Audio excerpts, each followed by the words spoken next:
Hello, I'm Ben. Welcome to the channel. So today we're going to talk about 48 Days to the Work You Love. This is a book written by Dan Miller, and this is the 10th anniversary edition. That's what it looks like there. I have used this book as a reference in the past, and I have taken notes off of this several times. Basically, I'm going to stick to around chapter 5 in here when he's talking about success, because I think many people have different views of success. And Henry Ford says in here, anyone who stops learning is old, whether they're 20 or 80. That's a great quote. There's a lot of great quotes in the book, a lot of great Bible verses in the book to tell you where you can find some of this wisdom. But I'll jump into this and say, success is more than a job. So we'll look at this. Here's a quote. Work should, in fact, be thought of as a creative activity undertaken for the love of the work itself, and that man, made in God's image, should make things as God made them for the sake of doing well, a thing that is well worth doing. Work is the natural existence and function of man, the creature who is made in the image of his creator. And that is Dorothy L. Sayers in her Why Work. So here's the point I want to make about that. The reason people look down on those that don't work and choose to live off of a system, and the reason people look down on systems that allow folks to do that, it's because the natural state of man is to work. The natural state of life is to work. So for example, if you're a predator and you eat meat and you're a carnivore out there in the wild, if you don't hunt and kill so you can eat, you will die. And if you're a herbivore and you live out there in the wild and you don't scrounge and move and find the plants and vegetation that you eat, you will die. So the same natural state for man is, if you don't do the work that takes care of you so you can trade that effort in for pay or for value, then you yourself should not be able to sustain yourself without that function. What's good about the book, though, is it goes into a couple different options. One, from the no work point that I just made, and two is to the point that where we're at today, where work becomes all that we are. I've been guilty of that in the past. I've been guilty of working a job and doing nothing else. If anything, this year has given me great visibility around that. And I've gone after other things this year that give me more fulfillment and that I enjoy. It doesn't mean they're all successful. So as a consultant, I've been successful for years, nearly 2 decades now, in consulting businesses and going in and fixing what's broken. I did that alongside professional careers where I worked for big corporations, and I did the consulting on the side. And it taught me additional revenue streams and how to earn those without a conflict of interest. And it also taught me different superlatives that I wouldn't have gotten from one role.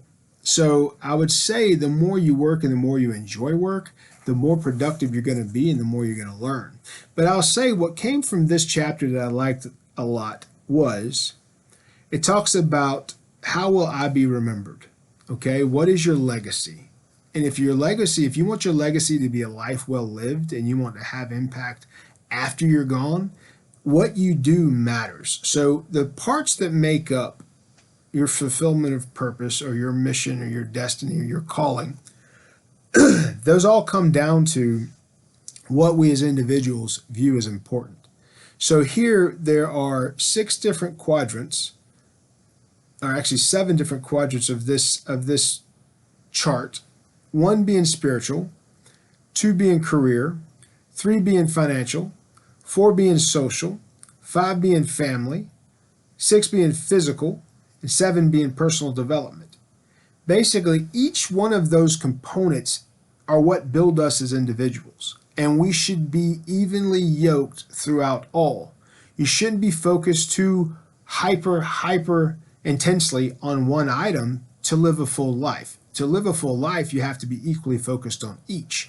That doesn't mean that at some point one's not going to demand more than the other. So for example, for family, when you have a baby, you're going to have to be dedicated to that child a good bit for quite a while.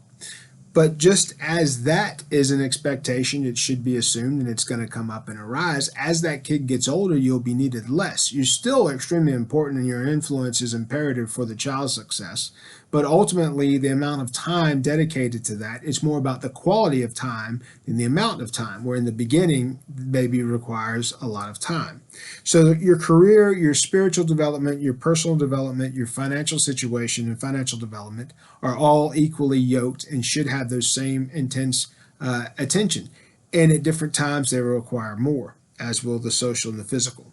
So all those together build your picture of who you are. And he has a quote here. What are the top characteristics of high achievers? Which we talk about that a lot on this channel. It says, of course, the list answers included intelligence, education, and attitude. I think attitude is the most important component of an individual and their success. But at the very top of the list, one characteristic stood out that all mentioned, which was speed of implementation. I've talked about that on this channel a good bit.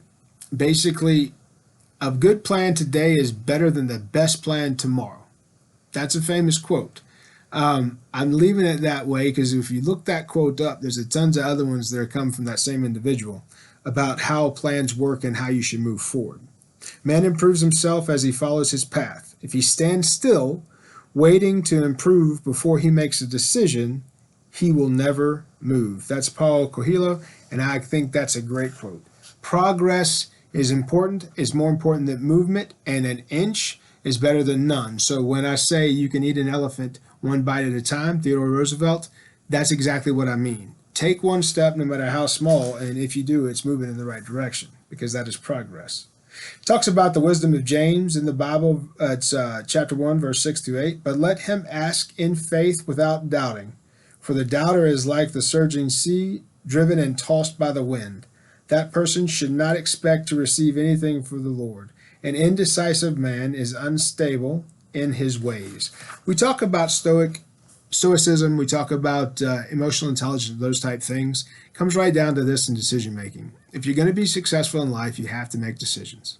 Okay? Doesn't mean you have to be married to it. But once you make the decision, you're moving forward and you're making progress. As soon as it teaches you that you have to do something different, then do something different.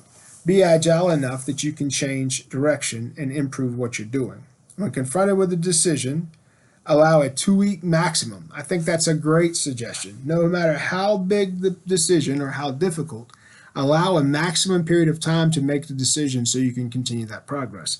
I think that's long, but I think if you're looking to solve the problem, I think if you get advice and the opinions of others, if you list out your alternatives and you choose the best alternative, you're done. Pull the trigger, act, get after it, and get going. And then you look at that, you assess and you recess, you pick best practices, and you continue to move on. I use a lean mentality in everything. I can't help it. It's just how I am. When you talk about career, so the book specifically talks about career and how you advance your skills and ability, your personal and your personality tendencies, values, dreams, and passions all are part of that. I had a video earlier where we dove into that around self-assessment. Please go back and watch that video if you haven't watched it yet and you're watching this one, because it speaks more to those skills, ability, and it speaks more to the personality tendencies that you control and some that you're maybe unaware of. So go look at that self-assessment video if you get a chance, and this video here is something of interest. I recommend this book. I think it's a pretty great read. It's pretty quick. Dave Ramsey wrote the foreword in the book and suggested it was great. Stephen Covey is quoted in the book. We've reviewed all of their works in the past. Talks about 7 areas of achievement, which we just talked about: financial, physical, personal development, family, spiritual, career, and then finally it tells you how to thrive long term in those. So career was 7th. Your social was the 6th that I skipped there. And the social, we spend a lot of time on that now. And what you realize with all the social focus is that people tend to focus a lot more on the positive and try to paint pictures that aren't real. That kind of tells you a little bit more how people think. Okay, so if you pay attention to that social post or the social media specifically, it highlights that a bit more than others. Next thing, it talks about personality traits. This is something that I wanted to call out. You have dominance trait, an influencing trait, a steadiness trait, and a compliance trait. People that are good in certain roles are built a certain way, and one trait will dominate over the other traits. I thought that was a great call out in the book too. So that's what I wanted to go over today in this video. It's just a good reference book, something that's worth reading and taking a look at. It is 48 Days to the Work You'll Love, Preparing for the New Normal. That's Dan Miller. So if you're interested in that, if those things sounded of interest, if you'd like to get more detail on that, please get a copy of the book. Ultimately, I'll have the Amazon account tied to this, so you can click on the link and you'll be able to find this there. But take a look at that if you get a chance. If you enjoyed the video and like this content, please subscribe. Please share this with anyone you think might benefit from it. I appreciate you watching this video today and give us the time. Be good.